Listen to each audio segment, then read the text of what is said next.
Hello and welcome back to NewsX World. I'm Thomas Porteous and you're watching Focal Length, where we get you a briefing on topics from across the world. As the war in Ukraine continues, children face a deepening humanitarian crisis, with mass displacement and forced deportations to Russia. Questions mount over the effectiveness of international bodies like the United Nations and the International Criminal Court in holding perpetrators accountable. Debate grows on whether Western aid is prioritising military support over urgent humanitarian needs. Now, joining us to discuss this is Mykola Kuleba, a former presidential commissioner for children's rights and founder of Save Ukraine. With over 25 years advocating for children, he is a globally recognised expert and recipient of the Oxy Courage and Manhai Peace Award. Today, he discusses Ukraine's humanitarian crisis, children's rights, international response, and the impact of war on families and communities. Thank you very much for joining us, Mykola. My first question to you is, as someone who has spent decades advocating for children's rights, what is the biggest humanitarian crisis children in Ukraine are facing right now as a result of the war? Thank you so much for invitation and such your paying attention on this information, because for us, children's issues, it's about our existence, about our future. And for the last 20 years of my experience in this area, I haven't seen a war crime like this in my these years. It's greatest humanitarian crisis in Ukraine, and many of that kids held hostage in Russia through the occupation of territories from 2014, because this war happened 11 years ago, and Russia occupied 20% of territories, and with these territories, 1.6 million Ukrainian children have been held hostage, and we have no information about them. Many of them have been abducted, and Russia, 2 years ago, Russian Commissioner on Children's Rights under Putin, Maria Lvova-Belova, stated that 744,000 children have been registered in Russia. But till now, we have no idea who are they? How many of them unaccompanied minors? How many of them whose parents were killed, arrested, disappeared, and where are they? How many of them in Russian orphanages or Russian families or foster families? How many of them have been sold? We don't know. We only, as an organization, biggest organization, Save Ukraine, who are rescuing every day these kids from Russian occupied territories. We hearing their stories, and it's horrible, because what we hear, it is the war crimes and crimes against humanity. Mykola, how has this war, which is entering its fourth year, reshaped Ukrainian families and communities, particularly where the mass displacement of Ukrainian people, both internally and abroad? Yeah, millions and millions Ukrainian families, children, parents were not only displaced internally and externally, because we have millions of them who live abroad, but it's millions of Ukrainian population. And they have a huge trauma.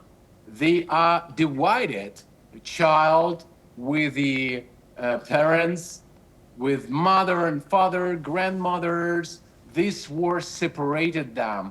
Many of them stayed in occupied territories, and their relatives escaped or child escaped. We're rescuing these kids from occupied territories. Can you imagine that? We're rescuing kids whose parents stayed in occupation because their relatives stayed there with a bad condition of their health, but they begging us, please, can you rescue them? Because, for example, my kid yesterday received draft notice for Russian army, and Russia could take my kid tomorrow to the Russian army, but I don't want, my child don't want to fight with own land But because Russia indoctrinating and turning Ukrainian children into Russian soldiers, they taking them from their families, indoctrinate and make them soldiers. It's kids soldiers, it's children soldiers. Russia exploding them, it's human trafficking. They exploding them to fight against their own country. And through this horrible war, 11 years, we lost almost half of children population. Many of them fled abroad. But as I told you, many of them being held hostage because their territories were abducted, invaded.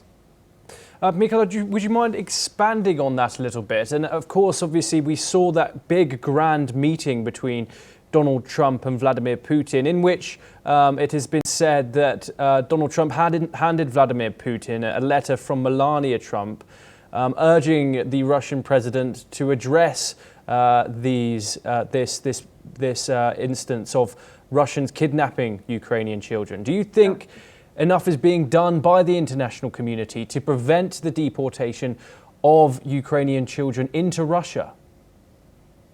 I never say that international community did everything possible for them because children stayed in occupied territories and being held hostage, and we have to bring them back.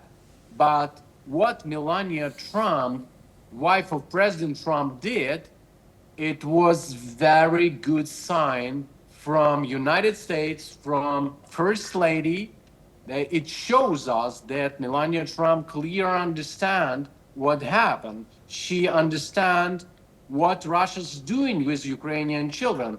And her, as a person who grew up in Soviet bloc countries, she was born in a country in Soviet Union bloc, and she understands what is Russian regime. She understands how Russian regime hurts children, how Russian regime indoctrinating Ukrainian children and turning them into Russian soldiers after forcible deportation or abduction. That's why this sign is very important. And we believe that this is only first step, what Melania Trump did, and we are waiting next steps, which will, we believe, help Ukraine identify that kids, locate them, and to bring them back.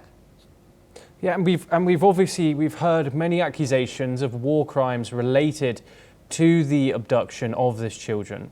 What mechanisms exist to hold Russia accountable, and are they working?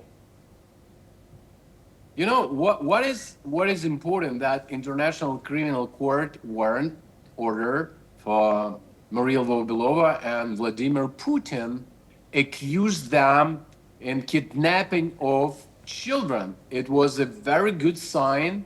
It happened almost 3 years ago, but it's not enough. We understand that all international mechanisms which were developed after Second World War violated. Putin, after invading territories, he can do with our children as a spoils of war what does he want.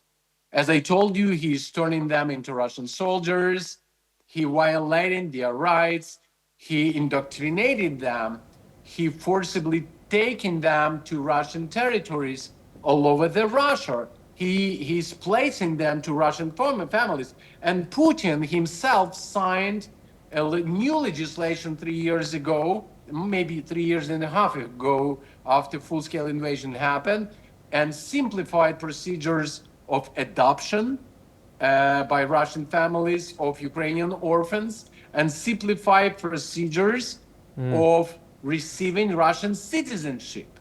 Why he did that? Because he understood that many of Ukrainian children lost their families through the war. Many were killed in like Bucha or Mariupol, And what Russia should do with them?